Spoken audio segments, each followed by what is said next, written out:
जीवनातील सर्वात अनमोल क्षण असतो तो स्वप्नपूर्तीचा. स्वप्न आपलं असो किंवा इतरांचं. शेकडो लोकांच्या टुमदार घरकुलाचं स्वप्न प्रत्यक्षात साकारलं या कलात्मक दृष्टी असलेल्या दुर्गेनं.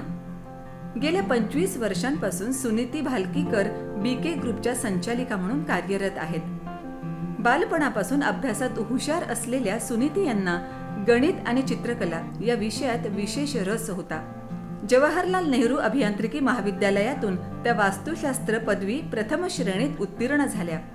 सन 2000 पासून त्यांनी छत्रपती संभाजीनगर शहरातील अनेक वास्तूंना मूर्त स्वरूप दिलं आहे. त्यांच्या प्रतिभेतून साकार झालेल्या या विविध प्रकारच्या वास्तू त्यांच्यातील कलात्मक पैलू अधोरेखित करतात. आपल्या बीके ग्रुपचं एक कार्यालय पुण्यालाही असावं हे त्यांचं स्वप्न अलीकडेच पूर्ण झालं आहे. सुनीती यांना भारतीय संस्कृतीवर सार्थ अभिमान आहे. त्यामुळेच पारंपरिक वास्तुशास्त्र हा त्यांच्या जिव्हाळ्याचा विषय. या क्षेत्रात त्यांनी केलेल्या उल्लेखनीय कामगिरीबद्दल त्यांना अनेक पुरस्कारांनी सन्मानित करण्यात आलं आहे. चित्रकला, गायन, योगा असे विविध छंद जोपासणाऱ्या सुनीती आयुष्याचा मनमुराद आनंदही तितक्याच आत्मीयतेने घेतात.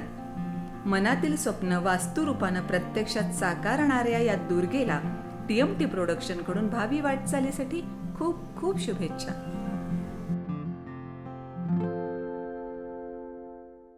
दृष्ट लागण्या जोगे सारे, गालबोटही कुठे नसे, जग दोघांचे असे रचुकी, स्वर्ग त्या पुढे फिका पडे.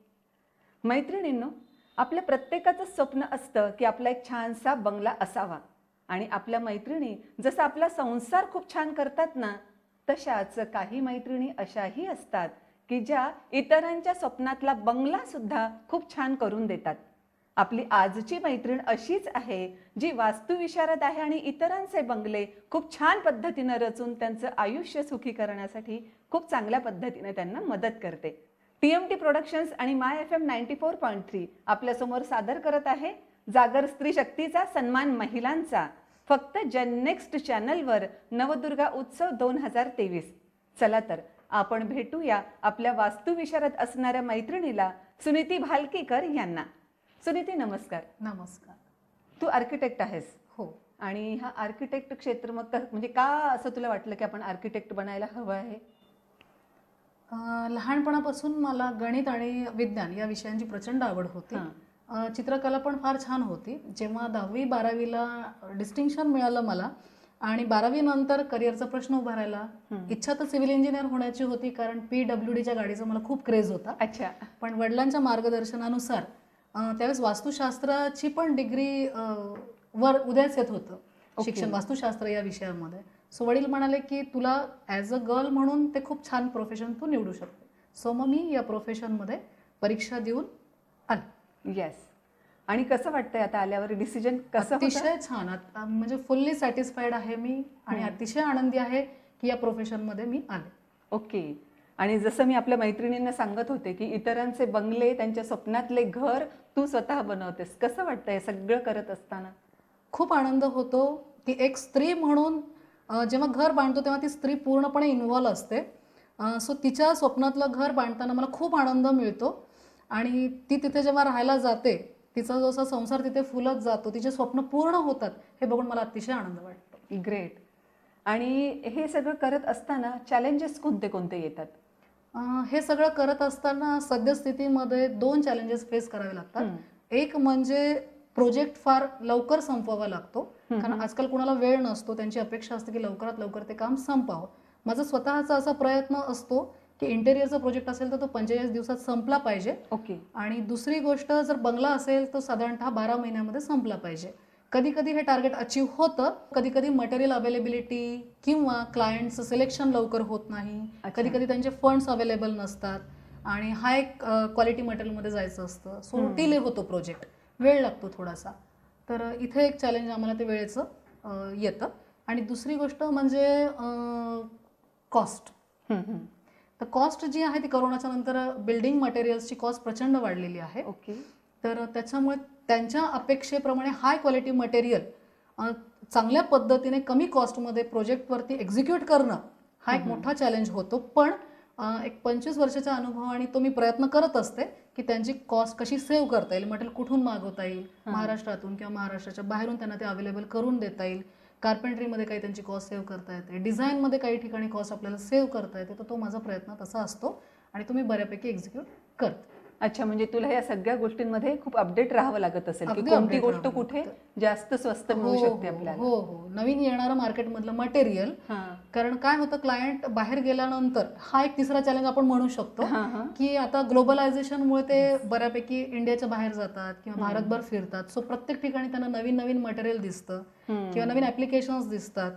लिफ्टमध्ये बऱ्याच गोष्टी आलेल्या आहेत आता वेगळ्या वेगळ्या, किंवा फ्लोरिंग मटेरियलमध्ये आहेत. सो ते बघतात आणि त्यांची अशी अपेक्षा असते की ते आपल्या घरामध्ये एक्झिक्यूट करावं. सो मग ते मटेरियलची अवेलेबिलिटी भारतामध्ये किंवा भारताबाहेर कुठे अवेलेबल होईल आणि ते आपल्या कॉस्टमध्ये कसं आपल्याला बसवता येईल, हा एक चॅलेंज आम्हाला नेहमी असतो. ओके. आता या 25 वर्षांमध्ये तू भरपूर काही केलं आहे, घर, बंगले किंवा ऑफिसेस वगैरे पण सगळे डिझाईन केलेले असणार आहेस.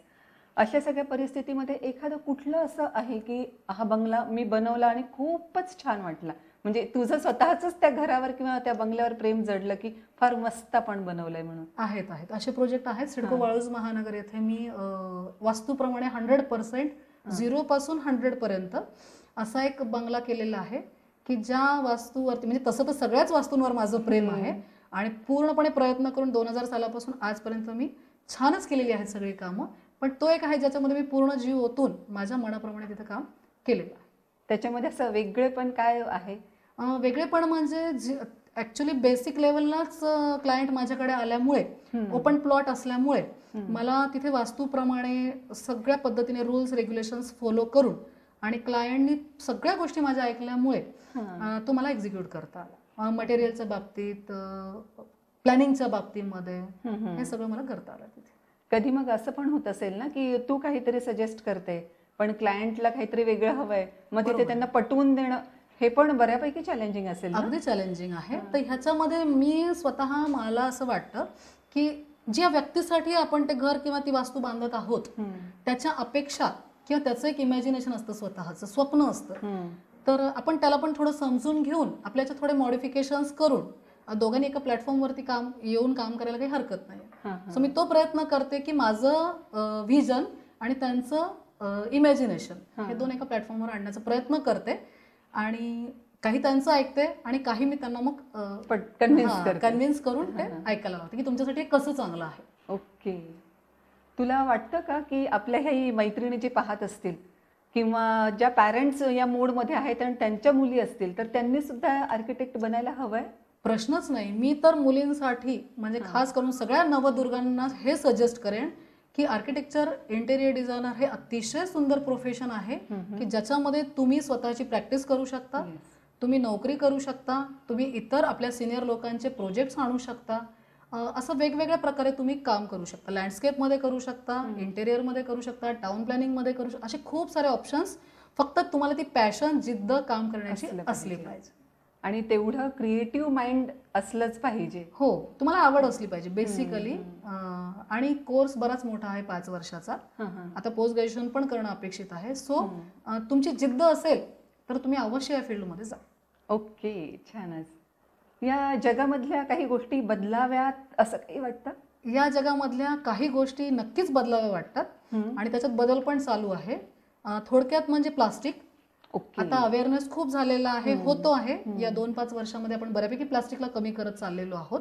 दुसरी गोष्ट, ॲज अन आर्किटेक्ट म्हणून मला असं वाटतं की जर शक्यतो आपण नॅचरल गोष्टी वापरण्याचा प्रयत्न केला डे टू डे लाईफमध्ये सुद्धा किंवा बिल्डिंग बांधताना, इंटेरियर करताना, तर आपल्यासाठी पण ते खूप छान सुखदायी होतं. कारण नॅचरल ज्या गोष्टी, स्टोन म्हणा किंवा या गोष्टीचं व्हायब्रेशन खूप छान असतं, त्याचा फील खूप छान असतो. जे आपण आता RCC बिल्डिंग बांधत चाललेलो आहोत, ज्याने आपल्याला खूप गरम होतं, AC लावावा लागतो. सो माझं असं सजेशन राहील की नॅचरल मटेरियल आपण मध्ये वापरलं पाहिजे. ओके. हा बदल आपण नक्की केला पाहिजे असं मला वाटतं. आणि या नवदुर्गा उत्सवाच्या निमित्तानं जस्ट इमॅजिन कर की देवी जर प्रसन्न झाली तर कोणता वर मागशील? मी देवीला असा वर मागेन की जगामधल्या सगळ्या लोकांना त्यांचं घर मिळू दे, त्या घरामध्ये सुख शांती नांदू दे आणि त्यांनी तिथे सुख आणि त्यांचा परिवार अतिशय आनंदाने राहू देत. खूप देवीला वर मागेन. आणि त्यांच्या घरासाठी आर्किटेक्ट म्हणून त्यांनी तुलाच निवडू देत. अगदी Definitely मला ते घर नेमल्यानंतर छान मग होईल. सुख, शांती, समृद्धी, प्रगती हे सगळं येणारच. Yes, definitely. तर मैत्रिणींनो, कशी वाटली तुम्हाला आमची आजची ही मुलाखत, जी फक्त तुमच्यासाठीच आम्ही जेननेक्स्ट या चॅनलवर आणलेली आहे. तुमच्या कमेंट्स वाचण्यासाठी आम्हाला नेहमीच आवडत असतं, त्यामुळे खाली कमेंट बॉक्समध्ये लगेच लिहायला सुरुवात करायची आहे. Thank you so much. Suniti, thank you. Thank you very much madam.